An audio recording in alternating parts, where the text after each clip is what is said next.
اعوذ باللہ من الشیطان الرجیم بسم اللہ الرحمن الرحیم ولما جاءهم رسول من عند الله مصدق لما معهم نبذ فريق من الذين أوتوا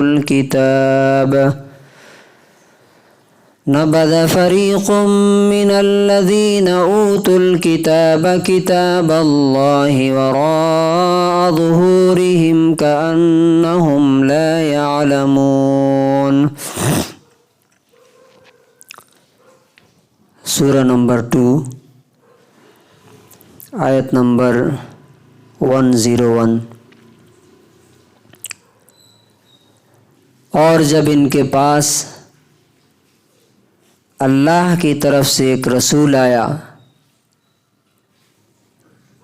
جو اس کتاب کو سچ بتاتا ہے جو ان کے پاس ہے، تو وہ لوگ جن کو کتاب دی گئی تھی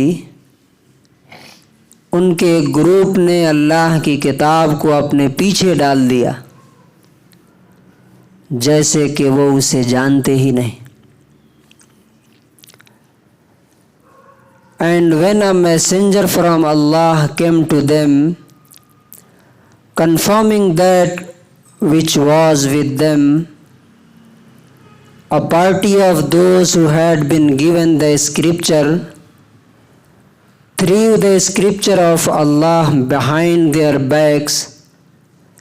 as if they did not know what it contained۔ نبی صلی اللہ علیہ وسلم کے زمانے میں جو کتاب والے تھے یعنی یہودی، جب ان سے پوچھا جاتا تھا کہ اللہ تبارک و تعالیٰ نے اس نبی کے بارے میں تمہاری کتاب میں کیا لکھا ہے، تو وہ کہتے تھے کہ اس نبی کے بارے میں ہماری کتاب میں تو کچھ نہیں، حالانکہ اس کتاب میں صاف صاف وہ باتیں لکھی ہوئی تھی جو بتاتی تھی کہ یہ اللہ کے رسول ہیں اور یہ کتاب اللہ کی کتاب ہے۔ تو اللہ تبارک و تعالیٰ نے ان کے بارے میں یہ کمنٹ دیا کہ انہوں نے اللہ کی کتاب کو اس طرح سے پیچھے ڈال دیا، جیسے کوئی چیز آپ دیکھنا نہیں چاہتے، سمجھنا نہیں چاہتے، اس کی ویلیو نہیں کرتے، تو اس کو کیا کرتے ہیں؟ اٹھا کے پیچھے ڈال دیتے ہیں ایسی جگہ جہاں سے وہ دکھنے میں نہیں آتا،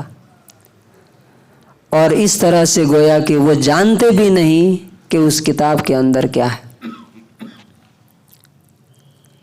اب اس آیت کے اندر ہمارے لیے کیا سبق ہے، کیا لیسن ہے؟ ہمارے پاس بھی اللہ نے ایک کتاب بھیجی ہے اور رسول ہمارے پاس بھی آیا، اور یہ کتاب آج کا جو علم ہے، جو سائنس ہے، جو بھی سائنٹیفک فیکٹ ہے بالکل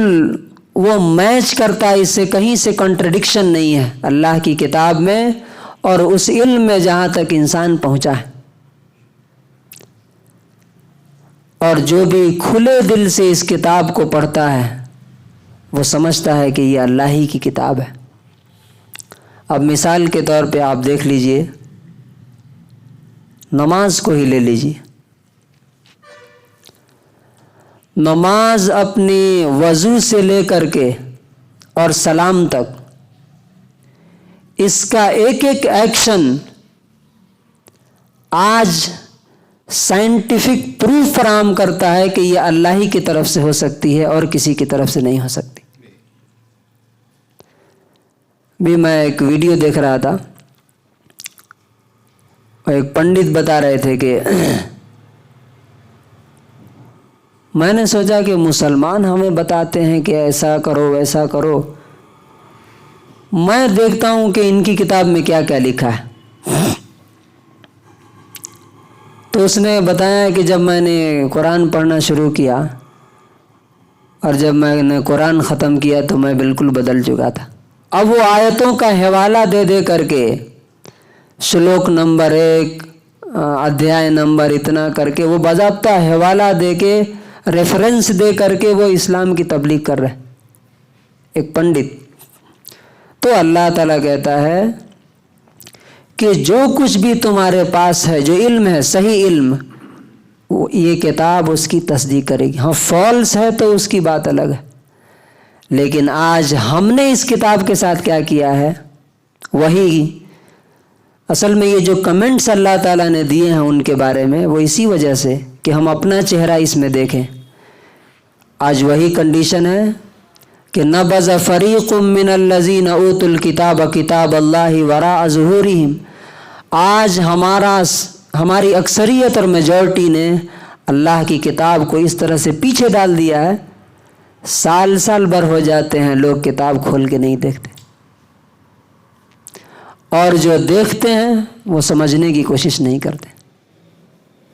سمجھتے ہیں تو عمل کرنے کی کوشش نہیں کرتے۔ تو اللہ تعالیٰ کہتا ہے کہ ایسے ہیں یہ جیسے کہ جانتے ہی نہیں ہیں، اور اگر نہیں جانتے ہیں تو ان کے بارے میں حساب لیا جائے گا۔ رسپانسبلٹی ہے، ان کی ذمہ داری ہے کہ کس کتاب کو جو ہم نے بھیجا تھا تم نے سمجھنے کی کوشش کیوں نہیں کی، اس پہ عمل کرنے کی کوشش کیوں نہیں۔ اللہ تبارک و تعالی ہمیں گمراہ قوموں کے نقش قدم پر چلنے سے بچائے، اور اللہ کی کتاب کو سمجھنے، اس پر عمل کرنے کی توفیق نصیب فرمائے۔